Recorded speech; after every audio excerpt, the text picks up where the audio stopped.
Is the main perspective to see the person get it right or get it wrong? At first, right? And then over time, you got to make it harder because you can't lose. So I remember when they used to say American Idol, the best thing is the guys who never make it, who can't really sing. I'm fearing your challenge today. But go ahead, I'm with you.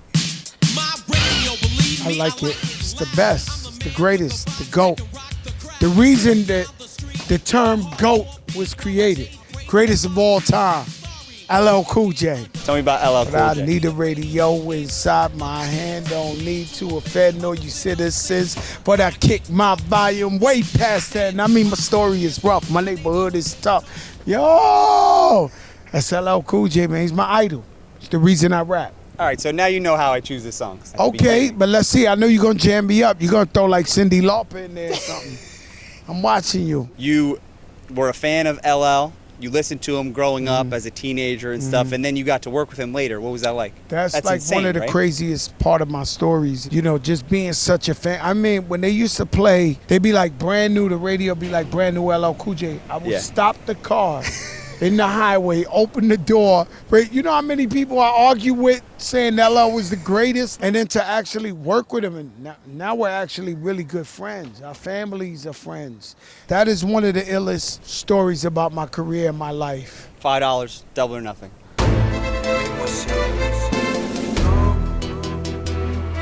I want to make sure I get it right. At least you got to get your verse right. That Reggaeton Latino. That's Don Omar featuring Nori and Fat Joe. Okay, I remember when that came out. I grew up here in New York. So you was hearing it. Everywhere. Every car. Every day, every car. You know when it's a hit? Before that, The Message, Grandmaster Flash and the Furious 5. I remember coming down my project building and every floor, every apartment played it. It came outside, the guy walked by with the box, the car rolled by with the that's when I knew. That's when you know it's a super hit. Yeah. On a day like today in New York City, you hear the same record enough, you like, oh, that's what's rocking. This one went #1. It was like the first big reggaeton hit I ever jumped on with Don Omar. What's up, Don Omar? Buddy. You're at the forefront of the like reggaeton mixing with hip hop, like crossing over. The first mixtape ever created by rappers and reggaeton was called Boricua Guerrero. Yeah. And I helped A&R that project, like get rappers from New York to jump on with the reggaetons. That's the first ever in history. And now we have like reggaeton is the biggest. Yeah, reggaeton is the biggest. I knew Latinos one day would have all the numbers, but the impact of reggaeton and just world life, like, you know, people can't even speak Spanish. They throw on that Bad Bunny in a second. So I didn't know it was going to be that impactful. Yeah. Yeah. All right, let's keep going. It's 100% Big Pun. Tony Sunshine. You know what this song right here? Now this will shut down the Puerto Rican parade to this day. It's a super anthem. And people don't understand that I got into big arguments with the label because they were like, yo, they don't listen to like Spanish music in Alabama or Tennessee. And I was like, yo, I knew this was gonna be an anthem, something forever. So, you know, I had to convince the record label, let's put our money behind this record, even though technically it wasn't where it's at now. Yeah. This record would have came out now with reggaeton, probably would have crossed over. Yeah. At the time, we knew we were gonna catch an L, but we knew for this place, New York City and wherever the Latinos was at, it would turn into a super anthem. So this was incredible to do. Tell me about Big Pun. Greatest Latino MC ever lived. You know, the most prolific lyricist, witty, funny, hilarious, charming. My career was projected to go like this.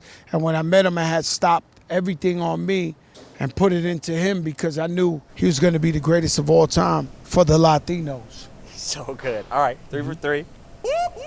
That's the sound of the police. That's the sound of the beast. That's the sound of the police. Produced by Showbiz DITC. Okay. That's the home team produced this. It's my other idol. Yeah. Yeah. So if Fat Joe has a split personality, it would be LL Cool J as a rapper and KRS-One. And then the clothing, the style, the fashion to come from Heavy D. He's the teacher. He's the epitome. You know, I'm from the South Bronx. Before I ever thought I was gonna rap, I would go to his concerts, I'd be front row. I'm the guy front row. Screaming every single word, going crazy. Worship this guy. You know, to this day, he's on tour right now overseas, and I'm liking all his pics and throwing all the fire signs on Instagram. Like, you know, this is my idol. You know, this is the guy I aspire to be like. Yeah. There'll never be another KRS-One. You know, that era of him, LL Cool J, the Fat Boys, Public Enemy, the stars were like limited. You know, now you got 10,000 female MCs. You got 10,000 KRSs. You know, so much access. But at that time, it was like, if you was a star, you was a star. And it was pioneering. So they were just bringing new sounds, new music into the scene. I want to hear about, like, when you were a little kid in the 80s, hip-hop was Teenager. on the rise. You're a teenager. It's a brand new thing. And in the Bronx, it's the birthplace. I'm going to tell you some weird thing, right? So today I was home. I had some time to kill. I went on YouTube, and they said New York City outfits. And I didn't realize that people are all wearing pants this big, and they're wearing dress shoes, right? And, like, these are the guys they stopping as fashion. And I'm just, like, looking. I'm like, damn, do I got to buy some hard-bottom shoes, right? That's our way of now of knowing what's going on in the streets. At that time, it was like this was some new art form, culture that had to be protected by any means necessary. It was us expressing ourselves as kids of everything we was going through and trying to have a good time. It was just a brand new culture. Like you felt like whoever right now is wearing pants like that and hard bottom shoes, they feel like they onto some shit. Everybody said Japanese jeans. I'm like, all right, they think obviously a Japanese jeans must be the shit right now because everybody said it, man and woman. And I'm just like, all right, cool. So that's how hip hop felt. It was like a sub-level culture that was coming up, brewing, and then it crossed over. And now there is nothing without hip hop. Exactly. I can't even listen to pop music because I hear the hip hop influence. So it's like not so good hip hop. You know what I mean? So when I listen to pop music, I could tell somebody who wrote it was influenced by hip hop, but just slightly corny. Yeah. So when I hear it on like Delta Airlines or American Airlines, I'm like, yo, this is some bull right now. Like, but is it true that there would be guys like in the park on the corner with turntables, speakers out? It was illegal. So they would go from park to park. I don't know how they thought, because every time they came out, thousands of kids would come. Yeah. Easter's coming. When you see these movies about Jesus Christ coming and people just following them up mountains, that's what they throw the music on over there. We would leave this alone and go over there. Everybody would go over there.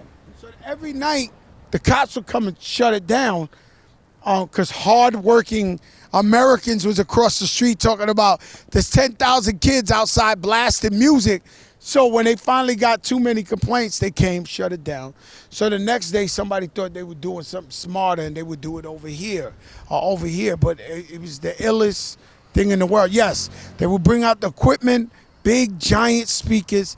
Then it would plug into the light poles. And that's how you would charge up the sound system. It was incredible, very innovative. And that's how you learn the new dances too. Yeah. So I would go, we call them jams, block parties. I would go to the other side of the Bronx or Harlem and I would see the new dance and then we'll go back to the block and start doing the new dance. And that's how, it was no social media. It was no other way to find out, but you had to be there, soak it up. Like we would stand there and just watch somebody doing the new dance. Like that's an innovator. No, we would watch them for hours. We would stand there like this and then go back to our hood and start doing the dance.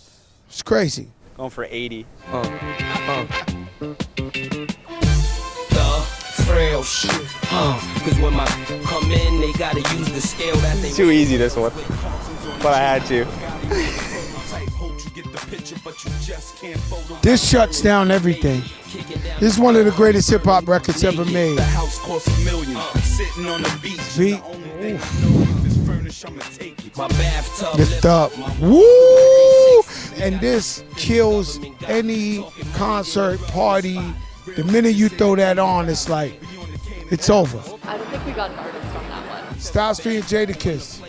The Locks. It's just, it was a rap. You could tell from, you could probably relate to this when you hear a certain beat. The beat is everything. The beat motivates you. Uh-oh. The beat motivates you. One day there was a clever, I don't know his name, there was a clever journalist.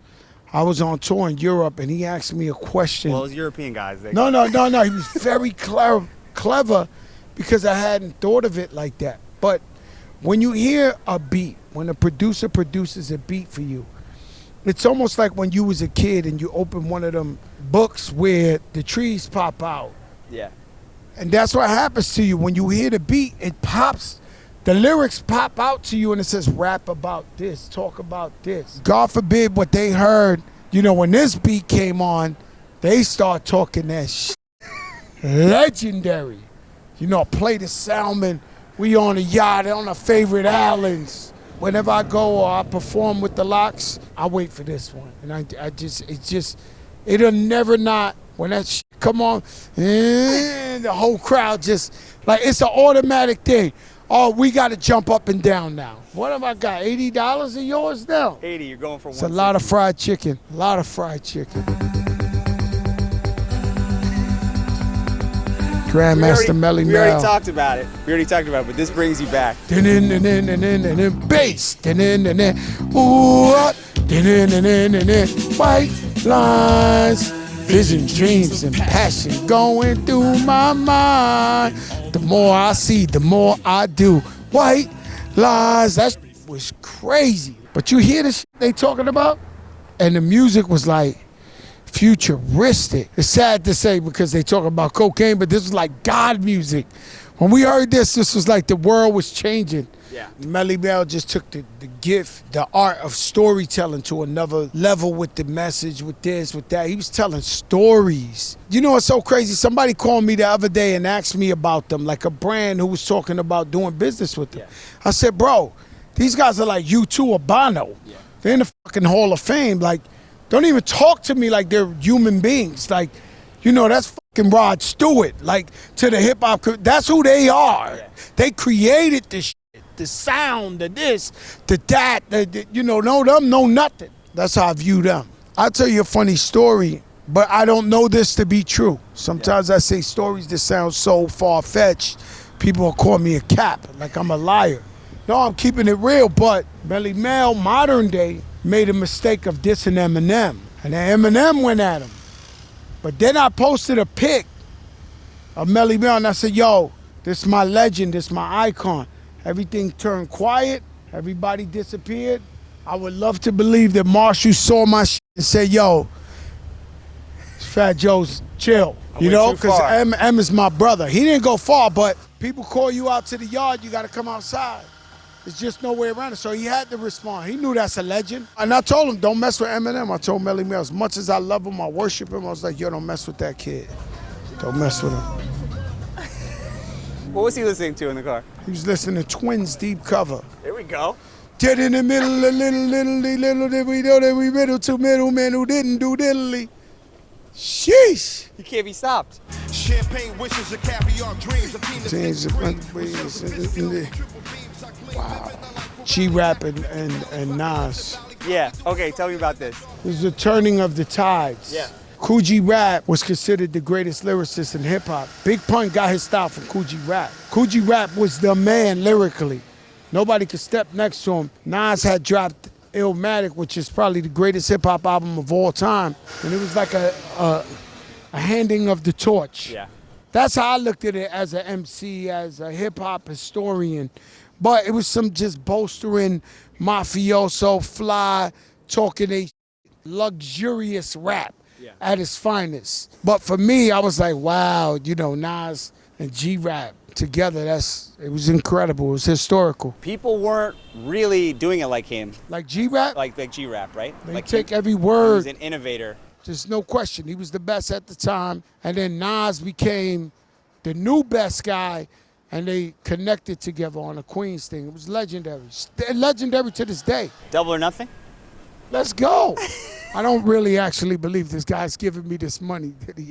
We just playing the play, huh? I can tell you this real quick. Here we go. Here we go. Here we go. He had the hand in the pocket in the video like, your highest title, numero uno. Not a Puerto Rican, but I speak it so that you know. Special Ed. He's one of the unsung heroes of hip hop. Like, he should have been a giant. Like, I don't know what happened. I wasn't there. I don't know the story. But we should look at Special Ed like we look at Nas and Jay-Z. Like, he was that innovative. Yeah. I got a dog with a solid gold bone, got land from Tahiti. When he was saying Tahiti, we was in the projects eating free cheese. I had no clue what the shit he was talking about. He was the best.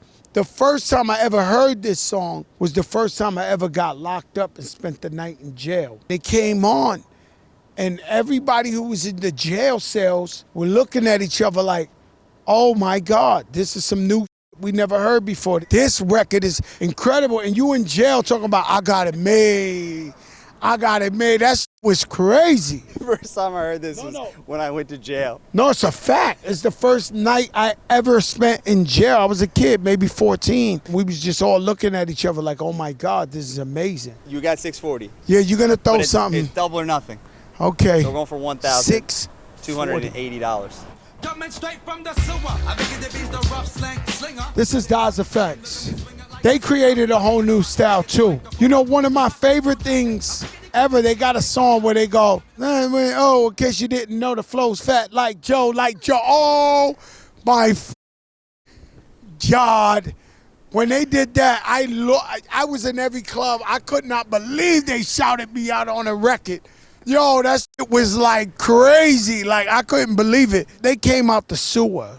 You know, they literally, in their first video, they was out the sewer. And they was doing their thing. They had their own style. They birthed a lot of people's flows in hip-hop music. They were the first of a kind. $1,280. You want to go double again? Let's go, you're brother. You're getting closer to the record here.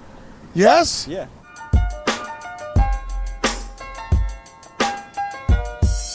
Ooh. I gotta hear what version it is. This was sampled 34,000 times. This is Cormega, but I really don't know this song like that. That sample's like day one hip hop. Yeah. The first time they ever heard hip hop in a club in Manhattan, they were playing that shit. That sample. So it's been sampled so many times, so I had to see who stepped on it. Know what I'm saying? So I wasn't sure until I heard Cormega go crazy. Yo, Mecca, what's up, baby? Queensbridge, what's good? I didn't know the contest was all hip-hop. Then I would have told you ahead of time, you're going to lose all your money. You know what I'm saying? I know how you get me right now. I can tell you how to beat me. Tell me how to beat you. Play a new song. I'll be f***ed. Are there any new hip-hop artists that you are listening to, or anyone who's out there now that you're like, oh, wow, I get this. I like this? Corday's been around a long time. You know, Griselda, you know, but they're not new. You know, to me, they're new because they come 2 generations after me. The new artists now, I can't tell you who's the leader of the new artists, and I'm always listening, but no. Sad, because all these songs you're playing me, I remember when it blew my mind and said, oh my God, like, what is this? I gotta get in the studio, I gotta, you know, it was changing. Like, I don't hear that now. Like, I don't hear like a new artist do something that blows my mind. Well, my daughter is losing her mind over Doechii. Yeah. She's talking to me like I talk, you know, like, yo, Dad, she is the shit. She is the hottest right now. Her records, like, Doechii got them. Yeah, let me big up Doechii. We're in the crates now. We're deep in the crates. Commentating, illustrating, description given, annotating. Woo! Yeah. Do you love it? Yeah, and if you had it, would you flaunt it? Hell yeah. I met so many artists impersonating this guy. Like, I met this guy 10 different times. I don't know if I ever met the real one. Like, so I'm in Miami. It's like, yo, this is me, you know, and then I meet another artist in Harlem. Yo, you know, I don't know if I met the real one. Who is it? I'm stuck right now. Hold up. I'm stuck. I know the song. Yo, I'm commentating, illustrating, descript. Hold up. I met this guy. No, I met him 10 times. No, I know who he is. Fuck. Oh, T. La Rock. Don't do that to yourself, man. Don't do that to yourself, boy. That's T. La Rock. Maybe if you had the timer, like 5, 4, 3, I'd have been. I met this guy 10 different times, all over the world. So, yo, I'm T. La Rock. I made this yours, this, and I believe the first 4 guys, like different guys. I don't know if I met the real T. La Rock. I'm gonna be honest with you. I've been bullshitting my whole life. You know they ain't have videos at that time and all that, but you almost got me though. Let's go for the win. Okay, let's go. I'm fucked right now. You went there. You believe I couldn't? No, Hold up, let me tell you something. You can stop it. You really went bad on me. This is what I got. That was like spoiled milk. Like you went for the expired milk carton. Curtis Mantronix on the decks and MCT on the mic. That's Mantronix. He was one of the first super producers of the hip hop game. Mantronix, but I ain't got that. We're still gonna make a donation. Something for autism, kids with autism. Done. I had fun, bro. I had an amazing time. Thank God. I thought I was gonna listen to Boy Georgia City Lopper. And also the Knicks are gonna win the championship this year. Man, I seen Jalen Brunson last night at the restaurant. He said he's getting there. Yeah. I said, wait a minute. What do you mean you're getting there? He said, well, that's what I mean, Joe. We're getting there. Scary. It's starting to come together. But I wanted him to say, yo, we ready. Like he's scared the shit